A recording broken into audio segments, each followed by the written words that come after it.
Thanks everyone for attending today. My name is Fabian Maisonneuve. I am one of the licensed immigration advisors at New Zealand and Australian Shores.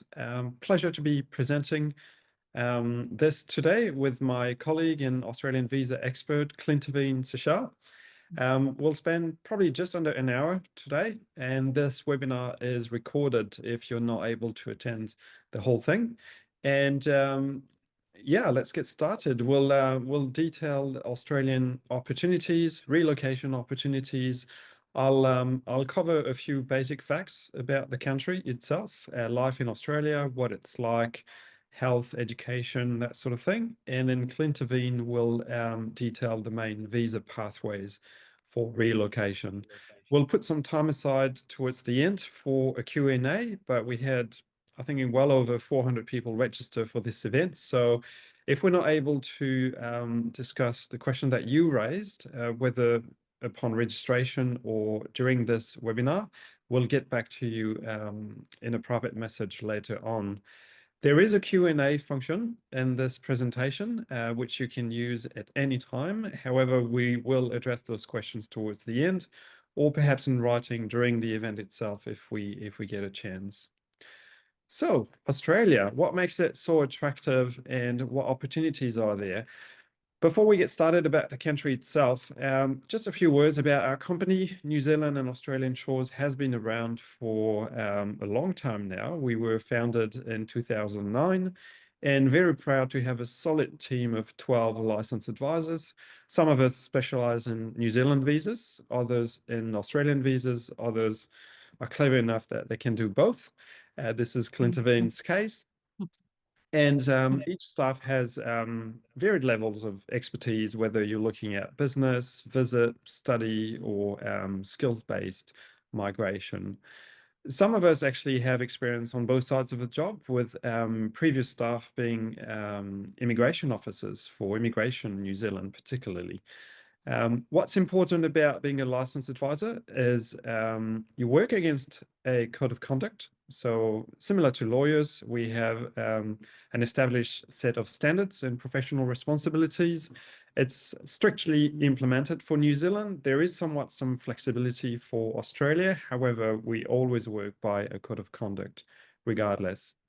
We have a very varied team, 10 nationalities, which is actually a good reflection of the workplace itself, both in New Zealand and in Australia, and also allows us to speak other languages. So perhaps discuss your immigration matters in your own language, whether it's Hindi, Afrikaans, French even. So very proud to be able to cater for a wide range of prospective migrants.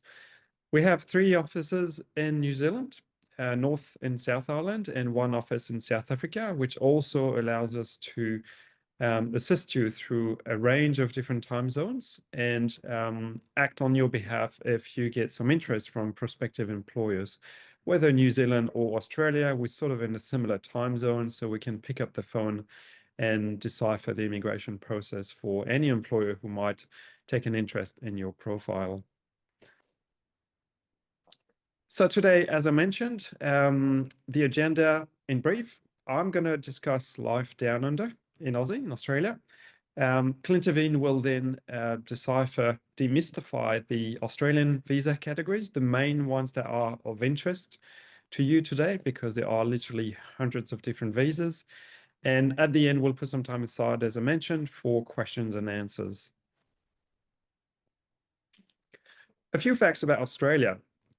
Australia is a vast country, only 26 million people, which is just enough to have some great employment and relocation opportunities, but small enough that you won't be on top of each other. Australia is about space, really. Also, the population is largely gathered around the coasts, where the climate is nice and warm, but not too dry. So literally no one lives outside of the red dotted areas. More than half of the Australians live in those big cities. We have Brisbane, Canberra, Sydney, Melbourne, Perth on the west coast. Interestingly, 3 sheep to every person, so very much a sheep country like New Zealand. It's the only country without an active volcano. So I guess in a way quite safer to New Zealand. You wouldn't believe that the Australian Alps, down on the right-hand side, actually receive more snowfall than Switzerland. So it's a great ski destination. Although, you know, in the collective mind, Australia is very much a desert. That's not actually true. There's a wide range of different climates and terrains. Unemployment is low at the moment, sitting just above 4%. So great employment opportunities in a wide range of industries. Clintivene will discuss this a bit later. It is, however, full of animals that want to kill you, but it's so vast you're unlikely to encounter any of them. Australia has a very diverse culture. About a quarter of the population is of English descent, either direct or through different generations. We have another quarter Australian born and bred, other people from European nations, and we have rather large diasporas from South Africa, the Philippines, Southeast Asia in general. So a very diverse culture, which you see not only in the streets and the shops, but also in the workplace, as I mentioned. Geography. Australia is divided into 6 different states and 2 territories. So each state has slightly different rules across, you know, different domains. This is actually reflected under certain visa categories where they have their own lists and specific sets of requirements and occupation needs. There is, however, a central government in Canberra. And part of the initial conversation you might want to have with our agents is where you'd like to go, essentially, what sort of climate you're after. Are you more of a bush person or a coastal oriented person? Regardless, wherever you're going to end up, you need to remember that Australia, very much like New Zealand, as a matter of fact, is very family orientated. So it's a great location. It's a great country to relocate to with your family or to start a family. Some of the considerations that pop during our consultations with clients are around not so much the visa itself, but what life is going to be like, the health cover, the education, tax system. So this is what I'm going to cover now. As far as the health system is concerned, Australia has a very good system called Medicare, and essentially means that you can get subsidized or free of charge treatment while in Australia if you get ill or if you get in any kind of accident. However, the availability of treatment or care will depend on the visa you're on. If you're on a temporary visa, you will actually require insurance, and the type of insurance required will depend on the visa that you hold. Emergency care will be available regardless of the visa. So that's in terms of accident. And again, this is similar to the New Zealand system. But for anything medical, you will need to be a permanent resident visa holder. This is what's going to trigger your access to full health cover, which means subsidized GP visits, free public hospital care, and availability or access to certain prescription medications under the PBS. Schooling is an important consideration, particularly if you're moving with children. There are many different schools, obviously, private versus public, which is likely very similar to your home country, wherever you are. Generally speaking, just under 2/3 of schools are public in New Zealand, and just over 1/3 is private. The quality of education is not so much related to private versus public. It varies depending on the location. So it's a bit of scoping out to be done on your part once you know where you're going to end up, whether where you secure a job if you go through the employment sponsored pathway, or perhaps the region you're committed to under certain general skill migration categories. On temporary visas, whether you want to go public or private, you may actually be required to pay a tuition fee. And this is going to vary by state and by visa type. Once you become a permanent resident, on the other hand, you will have access to funded schooling, which means free or heavily subsidized public schools. And again, you won't have to pay tuition fees, so similar to Australian citizens. Another important consideration is how much you're going to earn, of course. Salaries are very much on par, I would say, and again, variations depending on the industry and the level of seniority of your role, but reasonably on par with other European or North American countries. Just some figures we slapped on the screen here. Typical salary range in healthcare, you're looking at 80 to 120,000 Australian dollars. Obviously, if you're a surgeon or registered dentist or general practitioner, you can probably double that quite easily. In engineering and constructions, you're looking at a starting salary of 70,000 Australian dollars. However, once again, if you work in the mining industry or if you work as a construction project manager, you can look at quite a bit more. Education, registered teachers are generally paid quite well. You can expect a 6-digit salary after a few years of experience. And the trades also can earn quite well, particularly if ultimately you become a resident and you become self-employed. So all of these industries that we put on screen here are very much in demand. And there are opportunities throughout the country, so throughout the main urban areas and outside of urban areas for the mining industry, particularly. The tax rate is incremental, but as a ballpark, you are looking at about 30% tax on your income, as we indicated on screen here.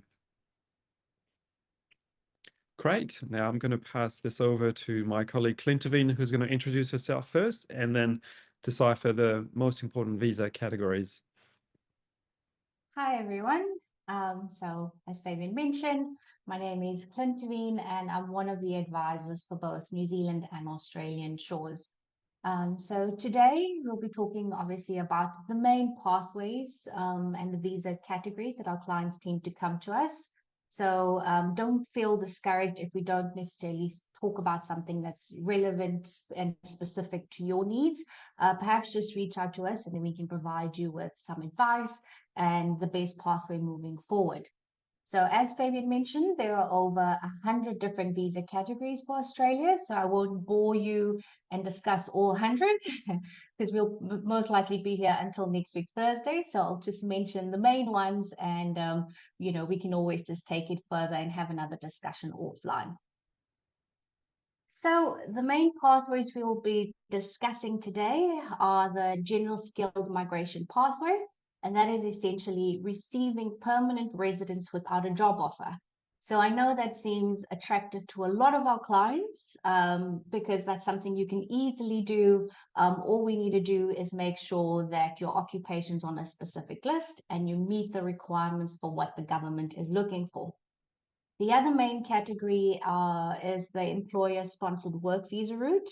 And this is for our clients who have already received an offer of employment from an Australian employer, and we are now ready to proceed with getting that person over and including potentially a partner and dependent children. So as I mentioned, there are numerous categories of visa pathways available to people. So for an example, if you're an international student and you would like to get a world-class education in Australia, there are definitely international student visa options and post-study visa options for you as well. If you perhaps have a partner or children in Australia, there are family and partnership visa options available to you as well. And certainly visitor visa options. So those are mainly not necessarily just for holiday goers, but mostly clients who want to look, see, and decide whether residing in Australia is something ultimately that they want to do. So there's visitor visa options there.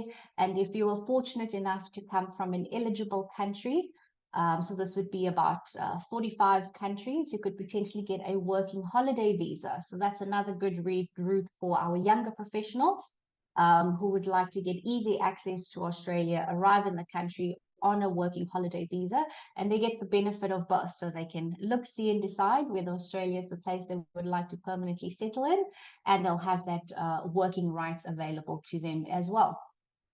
So, like I mentioned, we will be talking about the General Skilled Migration Pathway, or the GSM. This is the one that is most likely we come across every single day, because essentially it's permanent residence without requiring a job offer. So I know people get very much excited about this because unlike other immigration pathways for other countries, this really does make Australia very attractive for a lot of our skilled migrants.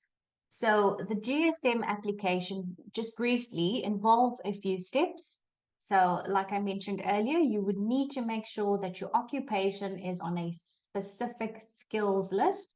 We would then need to get a skills assessment done, which essentially means we verify that your work experience and your qualifications are comparable to someone that would have obtained that qualifications and work experience in Australia. We then go ahead and submit an expression of interest, claim a number of points for stuff like your age, your qualifications, your work experience, and your English language ability, to name a few. And then we then essentially just wait for the government to invite you to apply for residence. And once we get that invitation to apply, we then go ahead and submit the residence visa application. So that is a very broad, generic outline of the process involved. And it's just to give you a brief synopsis of the process moving forward. So just to recap, like I mentioned, you don't need a job offer under these pathways.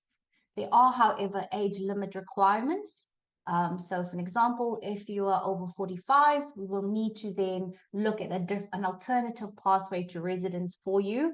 Potentially that could be under investor, business pathways, family, studying, etc. There's multiple options available. So it's always best to just touch base with us, provide us with your details so that we can then provide you with a personalized eligibility pathway and map out the best course of action for you and your family. Under this pathway, there are extra steps that are involved. Like I mentioned, you would need to undergo a skills assessment, and if relevant, we need to make sure that you meet certain state nomination requirements. But I will go into that a little bit detailed in the next couple of slides. Right. So under the general skilled migration, there are three potential pathways that you could go for.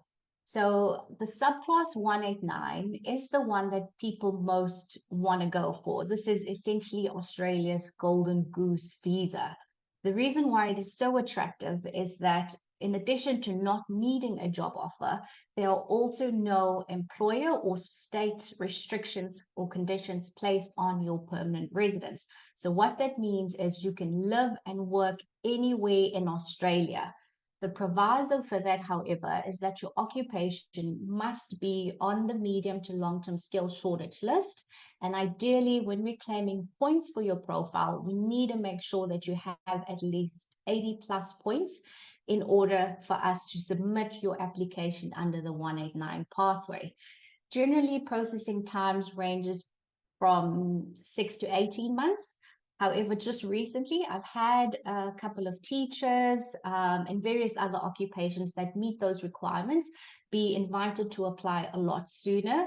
I think the fastest approval we've seen in the last 3 months or so came through within about 2 to 4 months of that person engaging with us and undergoing the process. So we're seeing quite a lot of positive feedback for our clients that are eligible under the 189 category. So again, touch base with us and we can then map out your best pathway moving forward.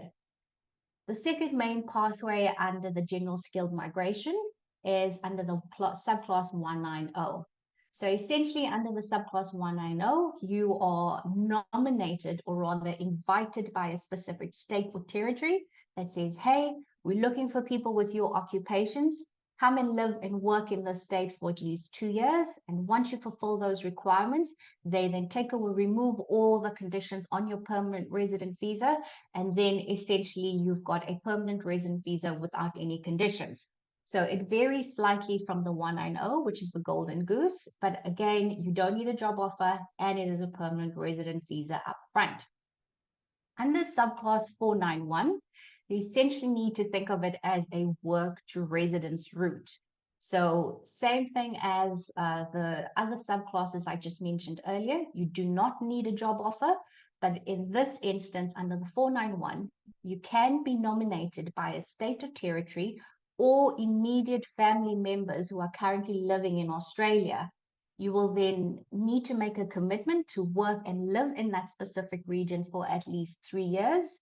And once you meet those requirements, will you then be eligible for permanent residence? So a little bit of a different pathway to the others there, but it's still a permanent residency pathway, and it does not require a job offer. So it makes Australia very attractive. So just to recap, under the general skills migration, no job offer. However, you need to have your qualifications and work experience first assessed, and that is a skills assessment. Generally, that can take 8 to 12 weeks, sometimes a little bit longer, depending on your occupation or where you received your qualifications or work experience from. Once we get that process underway, you would then need to make sure you meet certain age requirements, which is be under 45 years. Make sure that your character and health abide by what the Department of Home Affairs of Australia is looking for. You then write an English language test to bolster your points, and then we commence with the expression of interest, which is the first step for the residence application. And then essentially we just wait for the visa to be processed by the Department of Home Affairs Australia, and then you can arrive on shore with your family. So here's just a brief case study to give you guidance on how points are calculated and how we claim points under these general skilled migration pathways. So we have Lim, who's an engineer. He's married, 39 years old. So we are able to claim 25 points for his age. He's got a bachelor degree and at least 8 years of work experience. So we're able to claim 15 points each over there. Lim has also written the English language test, scored a superior mark, which is a score of at least 8 in each of the overall bandwidth scores. And because he's got a partner who's got at least competent English, we are able to claim 80 points. And once Lim's application is pulled from the queue, Lim will then get a 189 visa, which means that there are no restrictions placed on his permanent resident visa. Next, we have Johannes, who is a motor mechanic, single and 36 years old. So we're able to claim 25 points for his age. Johannes has a trade qualification and at least 5 years of relevant work experience. So we can again claim 10 points for each of those criteria. Johannes has scored 7s in his English language test. So we're able to claim 10 points for proficient English language ability. And because Johan is single, we're able to claim 10 points, whereas opposed to Lim, we could only claim 5 points for his partner. So I always find it a little bit funny that Australia tends to award single applicants with a slightly higher points threshold for being single. So, you know, I always think that that's quite hilarious when we get our single clients on board. And because Johannes was potentially invited by a state, whether that be New South Wales, a Northern Territory, etc., we claim an additional 5 points because that state has invited Johannes to come and live and work in that state. And that's under the subclass 190. Next up, we have Alyssa, who's a nurse in a de facto relationship. And just so you're aware, Australia recognizes both same-sex and monogamous relationships, heterosexual relationships. So Alyssa is a nurse. She's 43 years old. We can claim 15 points for her under the 491 pathway, which is, again, like I mentioned, the work to residence route. She's got a bachelor degree and at least 5 to 7 years of work experience. We can claim 10 points each. She's written the English language test, has scored 7s in her IELTS or PTE test. We can claim an additional 10 points. Because she's got a de facto partner, we can claim 5 points for that partner's English language ability. And she gets extra points for 15 extra points because she was invited by a specific state to live and work in that state for 3 years. And once she meets those requirements, her conditions are removed on her visa and she receives her permanent resident visa. Next up, we'll be talking about the employer-sponsored visas. So again, this is very different to the general skilled migration. because employer-sponsored visas are for our clients who have job offers from Australian employers and are ready to proceed with the visa process accordingly. So the subclass 482 is a little bit more involved than the general skilled migration residence pathways, because like I mentioned, you need to get an employer on board to make an offer of employment to you. And depending on whether your occupation and your skills are either on the core skills occupation list or the specialist skills stream or the labor agreement stream, we will then advise you accordingly whether you can apply for a permanent residency 186 visa or alternatively a subclass 482. Essentially, these terms, I know right now it sounds like gibberish to you because Australia's immigration pathway is very complex. Like I said, within that 4A class, subclass 4A2 route, there are at least 3 different streams that you could potentially fall under. So that's why it's so important to get advice from a trusted advisor who can then easily map out the pathway for you, because we look at your qualifications, we look at your work experience, and also your nationality and where you obtain those documents from, because that would determine which pathway we apply for you with regards to the work visa route. So just to recap, there's no age limit under the subclass 482. So this is very attractive for our clients who are perhaps over the age of 45 years, but are in really good, strong occupations and are able to meet specific exceptions to policy, because then in that instance, after a couple of years, you then be able to get a permanent resident visa as well. So again, touch base with us so we can assess your individual circumstances. Like I said, under the employer-sponsored route, that means you need to have a nomination by an employer, or rather a job offer from an Australian employer.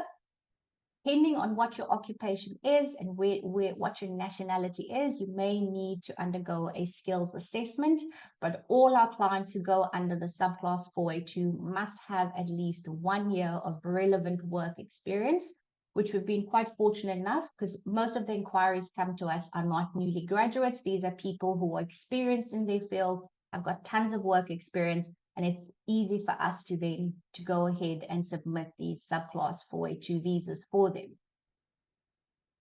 Right, so here is basically just a quick comparison with regards to Australia versus New Zealand.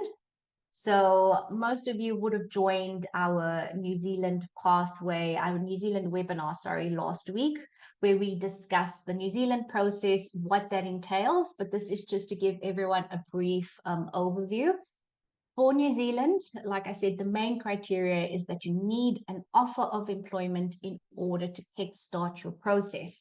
So unlike Australia, where you do not need necessarily a job offer in order to get permanent residence, for Australia, for New Zealand, you need that job offer because that's the catalyst for this entire process. Australia has a lot more stringent age requirements for certain visa categories, like we just mentioned, specifically under the general skilled migration pathway, whereas with New Zealand, there's a higher age limit for residency, which is currently 56. So New Zealand has quicker processing times, unlike Australia, where we're basically just waiting for the government to meet their quotas and invite you to apply. New Zealand also has a lot of generous study and post-study work visa options. So definitely, if you are interested in both countries, reach out to us. We can provide you with eligibility assessments for both countries. You can then take that information and make an informed decision with regards to what would be the easiest, fastest, and ultimately the better decision for you and your family. Just another thing to mention about New Zealand versus Australia, because I get this a lot. Sometimes we've got clients who are over the age limit, but highly exceptionally skilled in their specific field of occupation, but unfortunately are just not coming right with Australia. We tend to have those clients potentially look at New Zealand as a backdoor to Australia, because what that means is once you hold New Zealand citizenship, regardless of your age at that time, your occupation, what you're currently doing, or how much money you have in the bank account, for an example, none of those things will matter because you have New Zealand citizenship and then can easily transition or obtain a Australian resident visa based on the fact that you hold New Zealand citizenship. So that's just something to keep in mind. These two countries are sister countries. There's a lot of bilateral agreements between the two, so it makes it a lot favorable for citizens to live and work in those countries. So very attractive. So if you are still on the fence about Australia, our webinar is still live on our page, so you'll be able to have a listen at our New Zealand webinar. Contact us and we can provide you with a quote for our services. Right. This is just a brief list of industries that are currently recruiting in Australia. So namely healthcare is big and has been big since before COVID and the pandemic, as you can imagine. Teachers, Australia is still seeing a huge demand for teachers, specifically in areas that are not necessarily the biggest cities. ICT has and always will be a big industry because the world is just moving towards more automation, IT, AI software. So if you've got skills in ICT, definitely Australia is the place to be. As always, trades is another big one. So your motor mechanics, like Johannes, we mentioned earlier. We've got plumbers, electricians, etc., people that work in the construction field. Building associates, supervisors, site foremen, all of those occupations are in high demand, so definitely reach out to us. We've got, engineering will always be a big industry for Australia because there's always, things to be built. So that's quite interesting over there. And we're seeing a lot of civil, roading, and transportation needs as well. So if your occupation falls in one of those industries, definitely reach out to us. I would also like to mention that don't feel discouraged if your occupation or your industry is not listed on that list. This is by no means the final list, and these are the only industries that are being recruited in Australia. Just for reference, I've just recently had a client who was from one of the Fiji Islands or Samoan Islands, works for a hotel. He was fortunate enough to get an internal transfer from his hotel, who had obviously an office in Australia as well, and they're able to go over under the 4A2 subclass, which is the work visa stream. So there's definitely an opportunity for you, regardless of whether your occupation or your industry is on that list or whether we've discussed it today or not. So definitely touch base with us. Just in terms of the working environment, like Fabian mentioned earlier, Australia is extremely diverse, and that is reflected in the workplace, in the schools. It's always good when you go to a country, a foreign country, where you're living and working, and you see yourself reflected in the community. I always find that that's so comforting.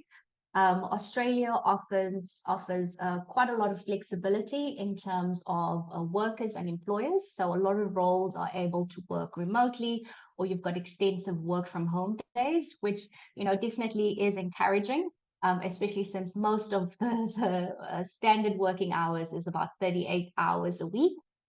So that's really just a nice nod to the work-life balance and family culture that Australia has.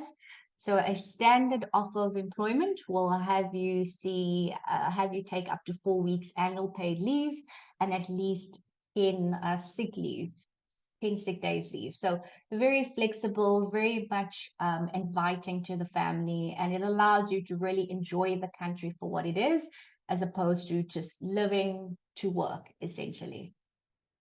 Right. So as Fabian mentioned, we have been in this industry since 2009. We've submitted over 20,000 visa applications for both New Zealand and Australia. We are very much proud of that because we've got a very good high visa approval rating, currently sitting at 98% plus. And that is certainly reflected in our Google reviews. So definitely go have a look at our reviews. You'll see that they are quite stellar. As Fabian mentioned, we've got experience on both sides of the job. So you're really getting a comprehensive full view, 360 view of your pathway ahead. And we also identify any potential red flags. So for an example, certain people will have character issues or medical issues. So it's really good because we know the laws in and out, and we can provide you the best advice to front foot any potential red flags that we may see or come across. Our fees are quite fair, and everything is stated in our service agreement. And I'll quote to you, we don't have any hidden fees. There certainly won't be a scenario where you sign up for the first stage of the contract, and then we invoice you for the next stage. So we essentially only bill for work that has been done. So that's very fair towards our clients. As Fabian mentioned, we've got a multi-country presence. So essentially that means if you can't get a hold of your advisor during their working hours, we do have an office available that will be able to answer your questions, most likely during your time zone. So that is quite helpful because we deal with clients from all across the globe. We've had no complaints with the MARA Registration Board. So MARA Registration Board is essentially the governing body that handles immigration advisors. So we've had no complaints. And again, like I said, we have a very, very high visa approval rating. So we're quite proud of that. We frequently assist client employers in Australia as well as New Zealand. So we can act as your main point of contact for either those countries, but specifically with Australia, which is a couple of hours ahead. So we can definitely, speak to the employer if the employer has any questions with regards to your profile. Everyone has unique circumstances. Like I mentioned, some people may have medical conditions, or someone may have a criminal conviction from many years ago. So each person's scenario is quite unique. There's a ton of advice online, but I would always just caution you to be quite wary of that advice, because although there's a lot of immigration advice out there on forums, on web, Facebook pages, etc., mistakes are costly. And the last thing you want to do is invest thousands and thousands of Australian dollars and end up no further than when you started and end up with a decline. So definitely seek advice from people that are registered, and definitely touch base with us so we can advise you further. Excellent. Thank you so much, clintivene. It's a very interesting presentation.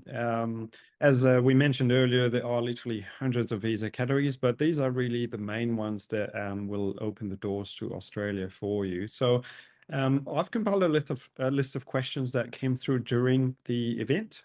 So we'll see if we've got time to tackle these. We've responded to some of these in writing already. But we thought it would be interesting to shortlist the ones that came through during registration the most often. So if you don't mind, clintivene, I'm going to throw these at you and just in a few sentences, if you can respond to these. So the first one would be, will it be possible to relocate with my family? Yeah, so this is a question we get quite often, and the short answer is yes. So under both the work visa routes that I mentioned earlier and the general skilled migration pathway, there are visa categories that are applicable to accompanying partners and dependent children as well. So definitely you can bring your family along. So expanding slightly from that, what if a prospective migrant has family in Australia already? Are there sponsorship visa options? Not to delve into it too much in detail, but are these an option potentially? Yes, definitely. So if you have immediate family, so whether that's a spouse or older dependent children, they can definitely sponsor you as well. So there's family and partnership visa options available. Or alternatively, if they are a family member, so I'm thinking of a brother, a sister, people that are not your immediate family per se, or your partner or your children, then you could potentially be sponsored by them under the 491 pathway as well, which is that permanent residence pathway I mentioned earlier. Awesome. Cool. So in that case, please email us with the Yes. specifics of your situation and we'll advise on the right visa category. Question two that pops up quite often, will you as an agency find me a job? Yes. So this is a tricky one to answer because Australian and New Zealand shores, we are visa specialists. We are making sure that your specific scenario matches what the laws require for that specific visa category. So that's where our expertise lies. Yes, we do have client employers that we've assisted in the past. And when and if we can make those connections between you and the employer, we definitely will, because it's not only in your best interest, but in ours as well. But the short answer to that question is no, we do not actively seek out opportunities for our clients. Like I said, for Australia, most of our clients will either have family in Australia or come to us already with the job offer, or are eligible for residence under the general skilled migration that does not require an offer of employment. So it's very important to reach out to us so that we can see how we can best advise you with regards to specifically finding a job. We can direct you to specific channels where you could start looking for work, but we're not a recruitment agency and we do not look for work for our clients. Excellent. Next one. I took an IELTS test 2 years ago and had an overall band of 7. Is it still valid? And is the score high enough? Yeah. I mean, this is a very interesting question because it very much depends on what your immigration goals are. If your goal is to come over on an international student visa and the university has deemed that this IELTS test is valid and suitable, then definitely we can still use it for the immigration for the visa process. However, if we are trying to claim more points and bolster your points for potentially under the general skilled migration pathway, you would need to potentially resit the test because either one, the score may be a bit too low. We need to claim additional points there for whatever the case, the reason may be. Or two, you haven't yet been invited to apply for residence. So if you haven't yet received that invitation to apply and your IELTS test is older than 2 years at that date, then you would need to reset the test. So it's very much at a depends answer. It depends on your immigration goals. Excellent. So as a follow-up from that question, for instance, if someone can obtain a score of 65, is it enough for subclass 491, or is there competition with that category? Is it a matter of the higher, the better? And if the score is not enough, how to improve it? I mean, the first part of that question is you would most likely need to resit the test because Australia awards points for people who have either proficient English or superior. So those are people that have a score of 7s or 8s across the board. So if you fall short just of that, you could either ask the testing body for a remark. In some rare cases, I have seen them remark a test and find some, because a human at the end of the day is remarking the test. So potentially there'll be more scores there, more answers there that they could mark as a yes. So that would increase your score. But if that's not possible, then unfortunately you would need to reset the test. Again, under the 491, it relies heavily on how many points we can claim. So the more points we can claim, the better. In terms of practice material, IELTS, Cambridge test, the PTE test on their websites, they've got a ton of information there on practice tests, how the test is structured, because that is most of the times what catches clients off guard, is that they don't properly prepare or they don't understand how the test is structured. And then we see them run into some issues there. So there's a ton of information on YouTube as well. A lot of free stuff, so you don't necessarily have to sign up a subscription or undergo classes, whatever the case may be. But again, that's very much specific to your English language ability, but there are a ton of free information online. Great, thank you. All right, next, if I get a job in Australia, can I buy a house? Can I buy property? Yes. So if you hold a permanent resident visa, you get the same rights as Australian citizens. By all means, yes, you can purchase property. If you are only there on a working holiday visa, or for example, a standard 482 visa with no pathway to permanent residence, then in that instance, you cannot purchase property. But with everything in life, there are always exceptions to policy. If you are trying to invest in Australia, there are certain vacant land or new developments that you can buy. But this is more so relating to the property laws of Australia as opposed to necessarily tied to an immigration question. But again, just for general advice, if you hold a permanent resident visa, then that's definitely something you can purchase property in Australia. Excellent. What would be the process for citizenship? Yes. So I get this quite a lot because everybody wants a new shiny blue passport. So essentially just have to live and work in Australia as a permanent resident for 4 years, and you're able to get that citizenship for you, your partner, and your dependent children. Great. I guess another comment on this one is dual citizenship, Yes. which is another consideration. Does your country of origin require you to resign or lose your home citizenship in order to acquire a new one? Australia, like New Zealand, is very flexible. They will accept dual citizenship, but you need to do a little research as to whether your home country will allow you to acquire an extra passport. Yep, that's correct. Okay. 10 years of experience in IT and finance. What are my options? That's a broad question. Yeah, very, very broad. I mean, we get this email quite a lot, and people basically just say, I've got X amount of years of experience in X industry. What are my options? My favorite answer is, well, provide me with a copy of a CV, confirm your date of birth, because that is the basis for us to provide you with more specific advice as opposed to general immigration advice. So what that entails is you providing us with that information, and we can then best map out the pathway for you moving forward. So the next step really is for you to undergo an eligibility assessment, or rather receive an eligibility assessment from us. And as you can see on the screen, that's what it looks like. It's quite a detailed feedback with regards to what the process would look for you, where you'd need to get your qualification skills assessed, and we assist you throughout this entire process.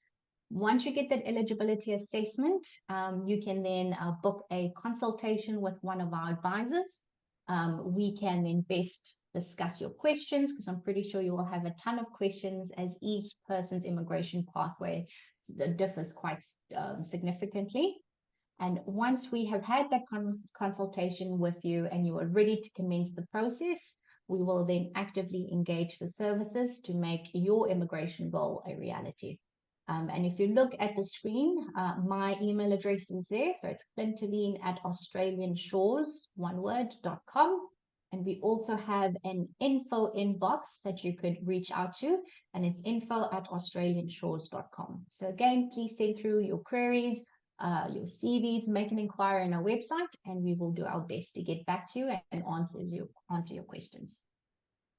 Excellent. Thank you so much, clintivene. I believe that concludes the slide deck. We've had quite a few questions that were rather personal, like really discussing the specifics of your qualification, your Aussie family members, etc. We probably won't answer these in the live because they are so specific. However, this is where we want you to have that personal engagement with us, discuss the specifics of your situation so we can map out a pathway for you and determine the best visa option. So please, once again, feel free to reach out to us and we'll respond as best we can. The eligibility assessment for anything skilled migration, so migration based on your skill set, is really the first steps, because most of these pathways are points-based. We need to get a really good understanding of your professional and academic background in order to determine the points and your options. And then we usually invite you for a follow-up one-on-one video consultation so we can discuss any concerns you might have. We've had a few questions pop about criminal records or health concerns as well. These are not the ones, not the type of matter we would probably discuss within a webinar. However, it almost always pops up at that initial consultation. So again, important for us to understand the specifics of your circumstances so we can advise accurately on the best pathway for you. Any closing words, clintivene, from your end? Oh, I just look forward to receiving your inquiries. So please email me through, make an inquiry on our website, and we'll get back to you. Thank you so much, everyone. Once again, if you've missed part of this webinar, it is being recorded. So we'll put it on YouTube shortly and send everyone the link. Thank you so much, and you take care. Bye. Thank you, clintivene.